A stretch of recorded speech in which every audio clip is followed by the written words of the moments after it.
Get the Long Mercury Mantra MP3 at JasonGallant.ca. Om Brahm Brim Brahm Sa Buddhaya Namaha. Om Brahm Brim Brahm Sa Buddhaya Namaha. So today I want to teach you a powerful weapon to help you with your problems. Because, you know, life always has problems, doesn't it? There's always another problem. But it's funny how many problems aren't really problems. If you look back on your life, there are certain times in your life where you said, geez, you know, this is such a big problem. You know, my life's going to fall apart if this problem isn't solved. And you know, the younger you get, the more shallow, I guess you could say, the problems are. Sometimes the problems are very meaningless, and then when you look back at them about a decade later, you're like, why was I so stressed out about that situation? What was going on? So applying a little bit of wisdom, you know, because I know all of you have amassed a lot of wisdom in your time, and some of you are younger than others, but if you buy into the realization that this body isn't who you are and that you may have had other bodies at some point, you probably have amassed a lot of wisdom that you're just not tapping into, okay? Because you're not seeing the big picture. Like, for instance, if I don't look a certain way in this life and I feel that I'm very ugly or something, this is only a problem if you think you're the body and it's the only body you will ever have. Perhaps, you know, just like trading in a car, this body gets traded in and then a new one comes, and perhaps it's even better than the last one, you know? Perhaps we're even evolving that. So when you look at your problems from a different point of view, it's pretty interesting in how you experience your life. You know, your life experience starts to change, right? I remember when I was a kid, I think I was around 11 years old, 10 years old, and there were all these kids in my class that had motorcycles. And they were dirt bikes, and they could do jumps and, you know, fly over these ramps. And I was flying over jumps all the time on my BMX bike as a kid, and hurting myself all the time, but I was always just obsessed with flying. How far could I go? What could I do, you know? So you're always facing that fear, you know, I might crash this time like Evel Knievel, or, you know, I have the exhilaration, the rush of landing the jump properly.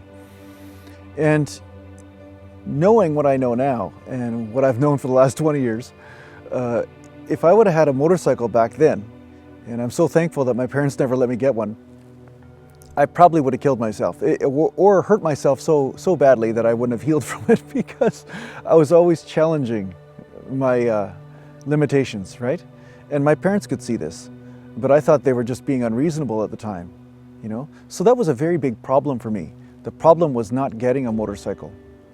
But sometimes your problem is actually a solution to a lot of other problems.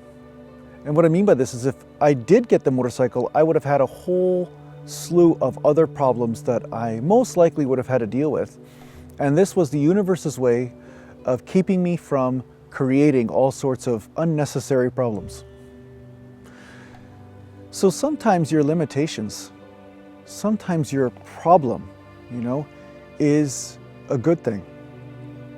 It's a limitation imposed by the intelligence of the universe that's really trying to take care of you, because it knows a much more holistic plan. It has a bigger idea of what's really happening.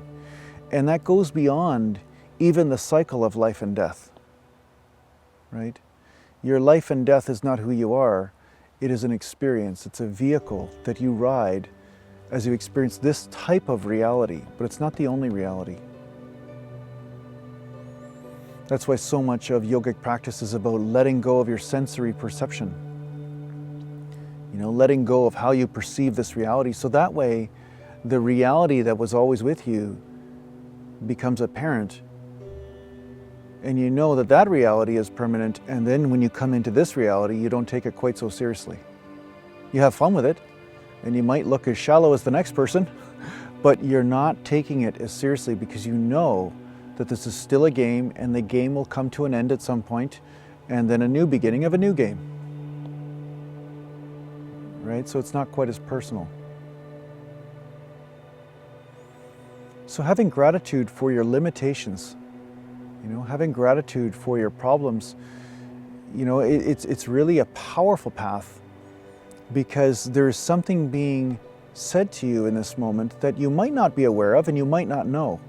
But 10, 15, 20 years, or even just 2-3 days or 2 weeks from now, perhaps this will become apparent to you. But this is a powerful way to shift your point of view, and just shifting your point of view will assist you with being happier, more fulfilled, focused on what is right instead of what is wrong. You know, so many people spend all of their life focusing on what is wrong, and then they ignore all the beautiful things that are right. You know, it's almost like there's a path laid before you, and it's made of gems and gold and flowers and love, right? It's like a rainbow path. And instead of staying on that path, you know, focusing on what is right and what is good, people will just stray off into the forest full of dark monsters and stuff, and they say, no, I want to fix that first before I can journey along the path. But you don't have to do that. You don't have to do that. It's just your free will, right? But you have the free will. You can focus on what is working for you right now. And I find that's a very happy path, you know? It's the Lakshmi path. You don't have to always focus on what is wrong with you, what is wrong with your life, because usually focusing on those things doesn't help anyway. You know, if anything, I'm trying to turn your attention to what is right, not what is wrong. And I understand there is some pain in life, you know. There is some pain, you know, some things happen. But if you can also focus on what is right in that moment at the same time as experience those painful moments, you will have almost like a guiding light through that confusion at that time. There will be a guiding light. That happiness, that love, that nourishment will be with you always. It never leaves you. And when you focus on that, at least you have some help along the way. Okay?